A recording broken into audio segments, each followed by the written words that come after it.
Hello all welcome to my channel. ఈరోజు మనం beetroot ఇంకా కీరాతోని రైతా ప్రిపేర్ చేసుకుందామండి. ఈ రైతా బిర్యానీలో కానీ, పులావ్‌లో కానీ లేదా ఊరికే అలా తినేసినా కూడా చాలా బావుంటుందండి. ఈ రైతా కంటే ముందుగా మనం బీట్రూట్ గురించి తెలుసుకుందాం. ఈ రైతా ప్రిపేర్ చేసుకోవడానికి ముందుగా నేను ఒక బీట్రూట్ తీసుకున్నానండి. ఈ బీట్రూట్‌లో మంచి fibre, folate, iron, potassium, vitamin C, antioxidants చాలా ఉంటాయండి.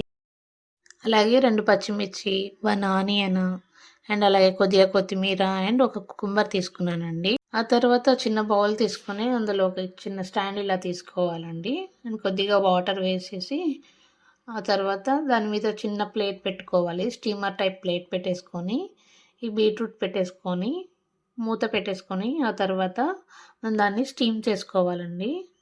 గ్యాస్ ఫామ్ అయ్యేవాళ్ళు, త్వరగా డైజెషన్ కాని వాళ్ళు ఇలా స్టీమ్ చేసుకొని తింటే చాలా మంచిదండి. ఎందుకంటే మనం రాగా తీసుకుంటే ఏంటంటే త్వరగా డైజెస్ట్ అవ్వదు. అండ్ అలాగే బ్లోటింగ్ అనే ప్రాబ్లమ్స్ వస్తూ ఉంటాయండి. సో, ఇప్పుడు ఈ స్టీమ్ అయిన బీట్రూట్‌ని మనం తీసుకుందాం. తీసుకొని ఇలా కట్ చేసుకోవాలండి. కట్ చేసుకొని పైన లేయర్ అంతా తీసేసుకోవాలనమాట.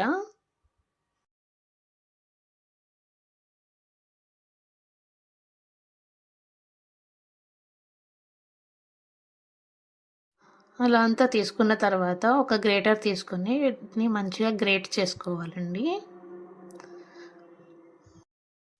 ఇలా బీట్రూట్‌ని మొత్తం అంతా గ్రేట్ చేసుకున్న తర్వాత వీటిని పక్కన పెట్టుకొని మిగతా వెజిటబుల్స్ కూడా ఉన్నాయి కదండీ! ఆనియన్, పచ్చిమిర్చి అండ్ కుకుంబర్ వీటిని కూడా సన్నగా కట్ కట్ చేసుకోవాలనమాట.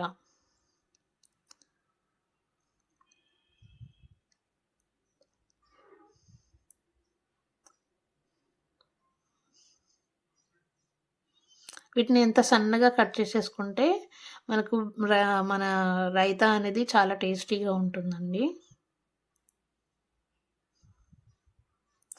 ఈ వీడియోలో చూపించిన విధంగా కాకుండా మీకు ఇంకా సన్నగా కావాలంటే ఇంకా సన్నగా గ్రేట్ చేసుకోవచ్చు.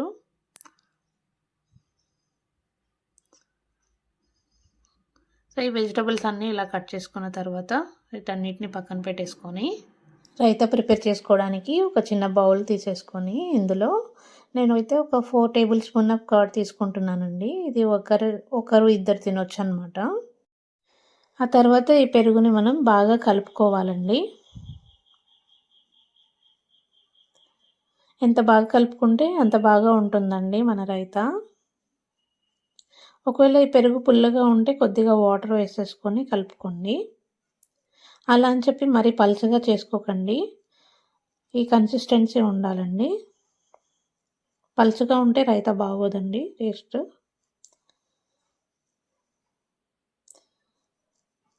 చూసారు కదా! ఆ కన్సిస్టెన్సీ ఉంటే సరిపోతుందనమాట. ఆ తర్వాత ఇందులో మనం కట్ చేసి పెట్టుకున్న వెజిటబుల్స్ అన్నీ కూడా ఇందులో వేసేసుకోవాలి.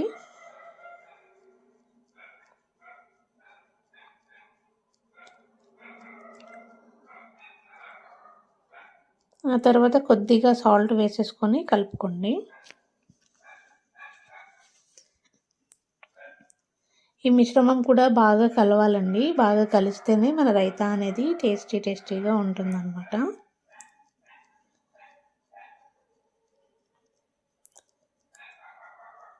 అంతే మన రైతా ప్రిపేర్ అయిపోయిందండి.